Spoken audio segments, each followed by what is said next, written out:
Boom! Greetings from YouTubeville. Once again, Danny Savage, Draft Guru.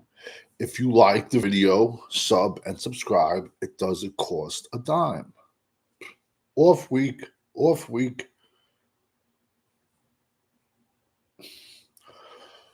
By far the best beard on YouTube. All right, today I'm just going to drop a kid out there. Caught my eye. He plays for Syracuse. He's a guard. He's played left guard, right guard. His name is Jakob Bradford, 6'5", 305.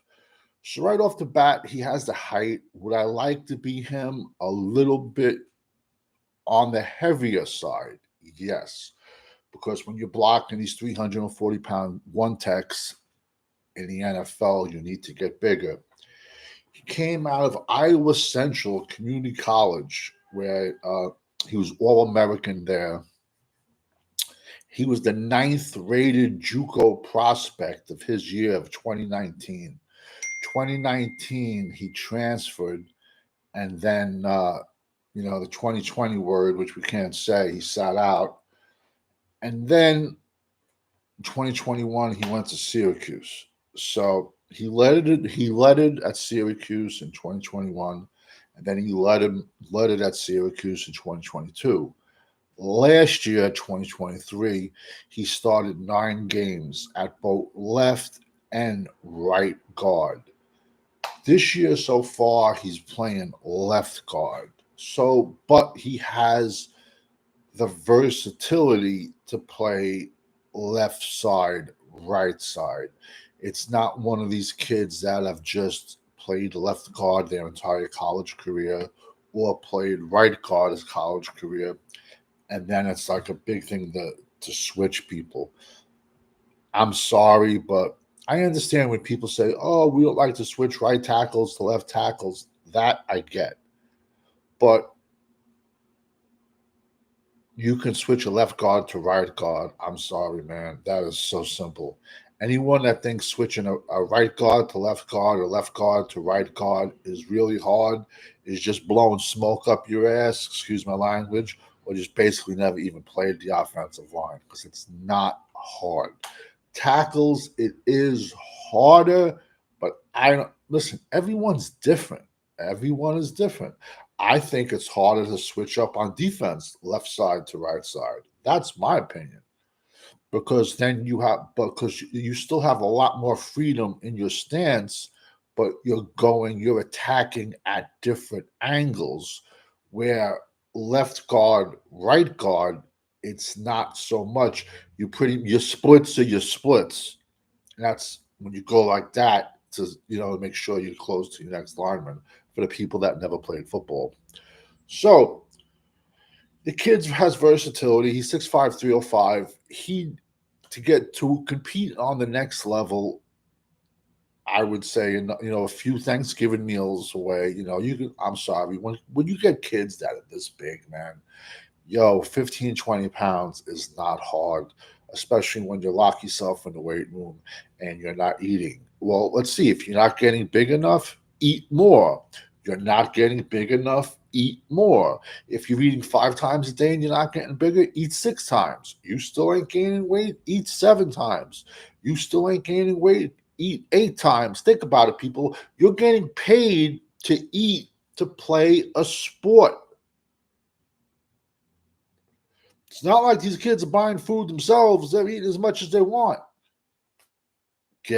Eat more, people. I've never had that problem. I've always had to eat less. I've always had to starve myself to get shredded. But everybody is built different. But I don't want to hear it. If you're not gaining weight, just eat more. So this kid caught my eye. Syracuse in general has caught my eye this year. They have a very, very sneaky 4-1 team, and nobody saw that, especially with the kid McCord coming over from Ohio State, because he was atrocious at Ohio State, and he's having a decent year. But this kid, as of now, and like I said, things can change. We're only in October, people. As of right now, I consider this kid a late day 3, priority free agent. But a million things can happen from now until the combine. A million things. This kid could be a top 15 guard, a top 10 guard. Do I think, as a whole, the offensive line class is as strong as it was last year, which is this past April 2024? No way, shape, or form do I see this offensive line class being as strong as it was last year. But that also can cause kids like him to rise up. So, like I said, he has the length. I would just like to see an extra 15, 20 pounds. And I would like to see him as a guard. He's good. He's fine run blocking. I want to see better pass protection from this kid. If this kid can clean up his pass protection errors, he's a day three guy, could go higher. But he last year, I believe, he gave up a little bit more sacks than I kind of wanted to. But in a way, a lot of times, it could be quarterback having the wrong reads, quarterback holding on to the ball too long. A lot of times, it could be a coverage sack where the wide receivers are all covered and he's just looking around, trying to throw the ball, and boom. You ever hear that, people? It's called a coverage sack. If the idiots of this world can diagnose Dak Prescott's interceptions of, oh, those were his fault, those were tipped, the wind was blowing 69 out of southwest east, cut the shit. If we can do that for him, we can do that for other players. But there are things called coverage sacks. So I'm not saying he had 1 year where he gave up 4. I'm not saying all 4 were his.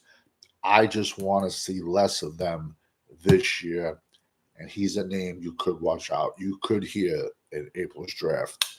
We have dropped 322 players already as of October the 10th. 322. We will be up to six to 700 by draft day. Show me anyone else that's doing 6 to 700 by draft day, besides the professionals, but I've been doing it longer than them, and I'll have a debate with anybody. With no teleprompters, with no Google, with no notes, no nothing. We can go at it head to head, because we all know when you're rocking with the GWO, it's for life. Over and out, people.